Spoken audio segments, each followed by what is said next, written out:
Ini biasanya digunakan para pelakor yang, mohon maaf, menjual dirinya. Mereka menggunakan pelet kemaluan agar pelanggan yang sudah pernah berhubungan dengannya selalu ingin melakukan hubungan atau bisa dikatakan ketagihan. Sarana makanan, senyuman, tatapan, dan sarana kemaluan. Itulah 5 sarana yang paling sering digunakan oleh para pelakor untuk menyalurkan energi negatif pelet pelakor. Lewat sarana ini, pelakor kirim pelet kepada suami bunda. Sarana makanan, senyuman, tatapan, dan sarana kemaluan. Itulah 5 sarana yang paling sering digunakan oleh para pelakor untuk menyalurkan energi negatif pelet pelakor. Lalu dampaknya apa bagi suami? Dan bagaimana cara mengatasinya? Bunda bisa simak video ini selengkapnya karena dalam video ini juga saya akan menjelaskan proses masuknya pelet pelakor dalam tubuh suami bunda.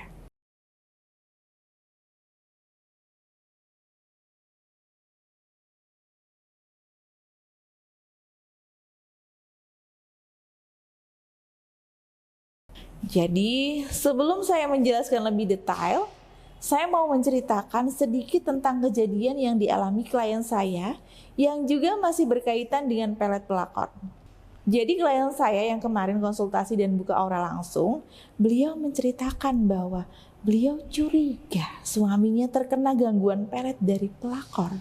Yang mana pelakor itu adalah teman bisnis suaminya. Suami klien saya ini termasuk suami yang romantis, baik, tanggung jawab dengan keluarganya, atau bisa dikatakan family man lah bun. Namun setelah kenal dengan rekan bisnisnya, beberapa kali meeting di luar, sikap suaminya itu 180 derajat berubah. Suaminya yang romantis menjadi cuek dan kaku, tidak nafsu dengan istri hingga jarang pulang. Usut punya usut, ternyata si perempuan rekan bisnisnya ini seringkali mengirimkan makanan ke kantor suami klien saya bun. Yang namanya naluri istri ya bunda, ketika ada yang tidak beres dengan suaminya atau merasa janggal, pasti Allah tunjukkan jalan. Klien saya ini mencurigai bahwa makanan yang diberikan oleh rekan bisnisnya ini sudah dijampi-jampi dan dipelet agar suaminya benci dengan istrinya sendiri. Nah, ini salah satu sarana pelet pelakor untuk menarik perhatian suami bunda, yakni melalui makanan. Ketika pelet melalui makanan ini sudah dimakan oleh target, maka target akan mudah untuk menuruti ucapan pelakor. Mulutnya tidak dapat menolak ajakan, perintah, atau rayuan dari si pelakor. Nah, dengan sarana makanan, biasanya target akan sangat mudah untuk dipeloroti hartanya. Adapun sarana yang biasanya digunakan pelakor lainnya adalah sarana senyuman. Ketika pelakor memberikan senyuman kepada suami bunda, maka suami mudah terbuai dengan rayuannya. Selalu terngiang-ngiang akan wajahnya dan senyuman yang diberikan si pelakor, sehingga suami akan penasaran kepada si pelakor. Yang namanya pria ya bun, kalau sudah penasaran, maka akan mencoba kenalan dan pendekatan sehingga timbullah perasaan. Sarana yang ketiga yang biasanya dipakai pelakor untuk melakukan aksi peletnya adalah tatapan. Ketika sorot mata pelakor itu bertatapan dengan suami, maka pandangan suami akan sulit untuk dialihkan. Suami akan selalu ingin bertemu, ingin berbincang, dan berhadapan dengan si pelakor. Semakin sering target melakukan kontak mata dengan si pelakor, maka akan semakin intens juga suami ingin bertemu. Dan yang terakhir adalah ketika si pelakor memakai pelet melalui kemaluannya. Ini biasanya digunakan para pelakor yang, mohon maaf, menjual dirinya.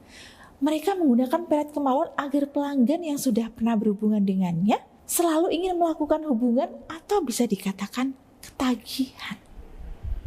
Suami yang terkena pelet kemaluan dari pihak ketiga juga akan menjadi tidak puas dengan istrinya, tidak nafsu dengan istrinya, atau bahkan menolak hubungan badan dengan istrinya. Nah, dari kelima sarana tersebut, dampak pada suami cukup besar bun. Dan ketika dibiarkan begitu saja, maka ancaman terakhir adalah perceraian. Jadi jika suami Bunda terdeteksi terkena pelet, seperti sifatnya 180 derajat berubah, tiba-tiba jarang pulang tanpa ada alasan yang logis, uang nafkah mulai keteteran, atau tidak nafsu dengan istri, maka segera ikhtiari agar jiwanya dapat sadar kembali. Karena suami yang terkena pelet, jiwanya tidak ada pada dirinya pun, tapi dalam pengaruh orang lain. Nah, untuk menyadarkan suami yang terkena pelet bukan dengan membenturkannya ke tembok ya Bun, namun dengan zikir dan doa kepada Allah agar batin suami kembali disadarkan dan disentuh untuk dapat luluh kepada Bunda. Biasanya kalau ada klien yang kasusnya seperti ini, saya sarankan untuk berikhtiar melalui wasilah zikir dan doa dengan sarana tasbih an-nurah. Karena melalui zikir dan doa tasbih an-nurah yang sudah saya ijazahkan khusus untuk melunturkan pelet pelakor, insya Allah setiap zikir dan doa yang Bunda lantunkan membantu untuk mengetuk batin suami sehingga batinnya kembali bersih dari pelet pelakor. Jadi itulah sarana yang biasanya digunakan oleh pelakor untuk memelet targetnya Bun. Nah, bagi Bunda yang saat ini suaminya ada di kondisi seperti ini dan mantap untuk ikhtiar, Bunda bisa hubungi nomor di bawah ini ya Bunda, untuk saya bantu proses ikhtiar Bunda. Begitu informasi yang dapat saya sampaikan ya Bunda.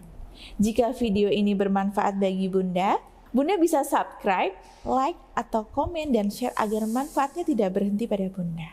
Sampai jumpa di video selanjutnya. Wassalamualaikum warahmatullahi wabarakatuh.